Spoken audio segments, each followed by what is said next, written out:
Slovaks and Hungary. And now Donald Trump president. So that's a new story, because your president following exactly the same track which was offered by us,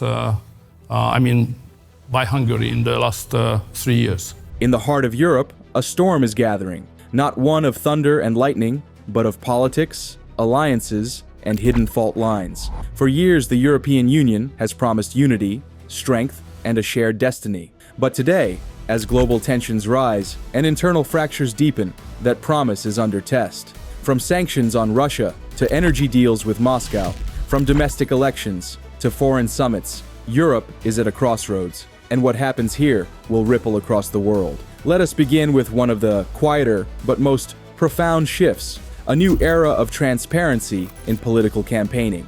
As of October 10th, 2025, the EU's sweeping rules on political advertising have come into effect. For the first time, it is no longer acceptable for a political ad, online or offline in an EU country, to hide its sponsor, to carefully target vulnerable voters with hidden agendas, or to operate at the margins of democracy. Under the new regulation, every paid or targeted political advertisement must be explicitly labeled, revealing who paid for it, how much was spent, and to what election or referendum it is connected. Targeting based on sensitive data such as political opinions, racial or ethnic origin is strictly curtailed. Foreign entities from non-EU countries are barred from financing political ads in the 3 months ahead of any national vote. This is not just about campaigns. It is about the future of democracy itself. One might ask, why now?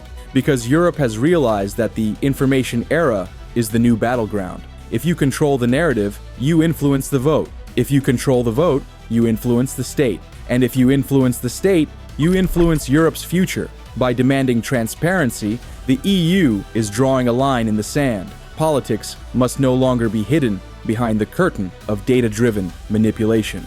But new rules bring new consequences. Some platforms announce they will suspend political advertising entirely rather than face the new burdens. Critiques say small NGOs and think tanks may be caught in the dragnet. The chain reaction is underway. Yet, while democracy's foundations are being reframed, more urgent fires burn at Europe's borders. In the Baltic, in Poland, in the very eastern flank of the continent, the sense of unease is rising.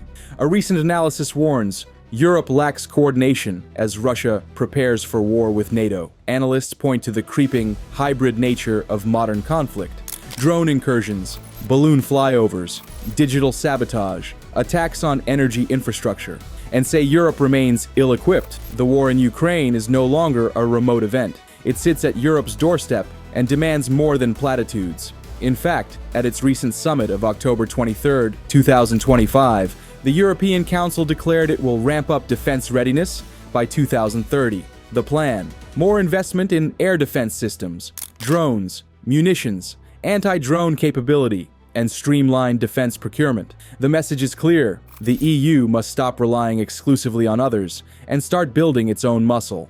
But past the rhetoric lie deeper fault lines. Eastern member states fear being left exposed. Western states worry about cost and political will. The checks and balances of European solidarity are under strain. And then there is the economy, the engine, the glue, the everyday reality for 450 million people.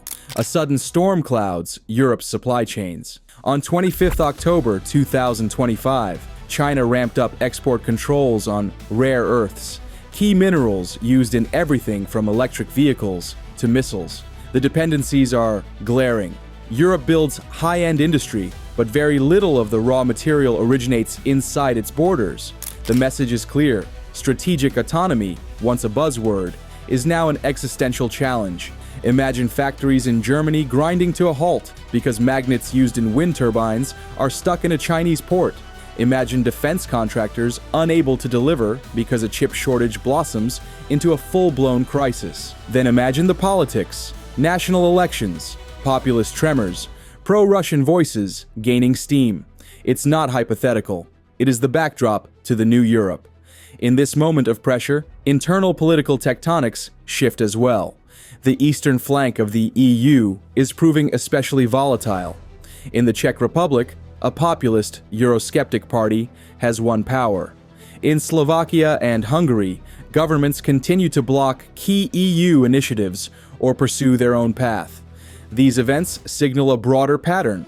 When crises come, be it energy, war, or migration, member states revert to national instinct. And when national instinct diverges, the union's cohesion is tested.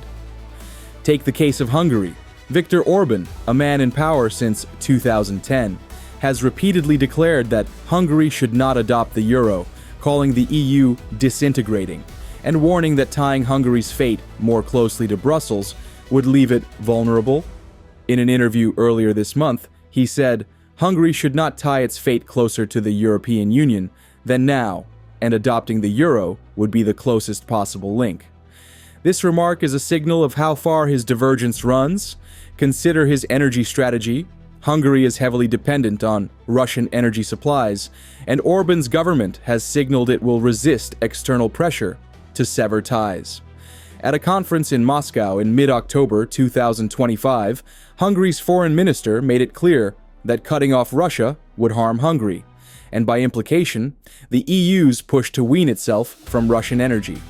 Then there are the US sanctions, because the US counts as one of the world's big levers in energy and diplomacy. On 24th October 2025, Orban declared Hungary was working on how to circumvent US sanctions on Russian oil companies without specifying details, but giving no indication that he planned to defy the restrictions. The message: Hungary will protect its fuel supply first, its membership in Western coalitions second. Meanwhile, a planned summit between US President Donald Trump and Russian President Vladimir Putin, originally expected in Hungary, has put Orban in the spotlight again. He said that preparations are ongoing, the date still uncertain, and that Hungary is deeply engaged in facilitating the meeting. The optics are potent. A NATO and EU member, state aligning itself as intermediary between Washington and Moscow. Brussels observes nervously. Inside Hungary, the political countdown has begun. With parliamentary elections due in spring 2026, Orban is already mobilizing his base. On 23rd October, tens of thousands filled a central square in Budapest as Orban accused Brussels of wanting a puppet government in Hungary. The rally was framed as a choice: peace or going to war for Ukraine. He painted EU policy, especially military aid to Kiev, as not just misguided, but hazardous to Hungary's interests.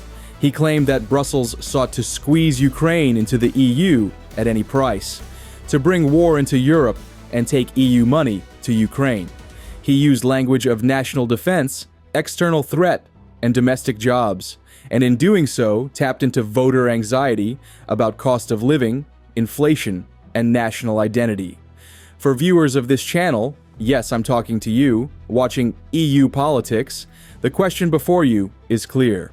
What happens if one member state not only rejects, but confronts the collective will of the 27-state union? What happens when Brussels must choose between enforcing its policies and preserving its solidarity? Let's walk through the story in 3 acts, though only in our minds, for this video is not partitioned. Think of it as one continuous narrative of challenge, tension, and decision. In Act 1, the man, Viktor Orbán, who rose as the anti-communist firebrand of 1989 and reinvented himself as Hungary's nationalist strongman. He stands today amid an era of global volatility with a message, Hungary first. He says that his country will chart its own path to protect its people, its jobs, its borders, its culture. In doing so, he throws down a gauntlet at Brussels.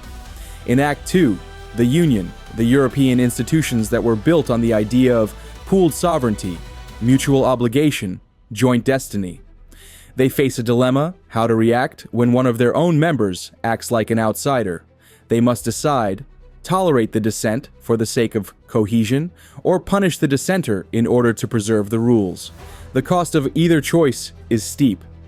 In Act 3, the implications, immediate and long-term. On the immediate front, energy deals, sanctions, trade, and individual elections are shifting rapidly.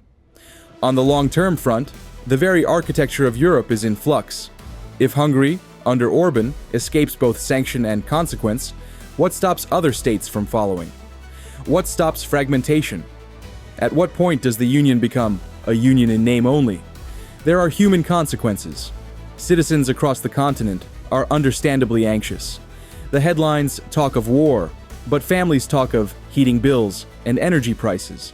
They talk of immigration and borders, but also about fairness and democracy. They look at politics and wonder, who speaks for us? When a savvy algorithm feeds you a hidden political ad, you may ask, am I being manipulated? When a missile flies into Ukraine or a factory in Germany halts, you ask, is Europe safe? The answers feel uncertain. Back in Brussels, policymakers are moving, but also treading carefully. They cannot simply declare, Europe will fight, and expect every member state to rally. They cannot simply attempt one-size-fits-all regulation and expect local realities to align. The art of European politics is negotiation. The science of resilience is preparation. The paradox? You must be bold, yet inclusive, decisive, yet consensual.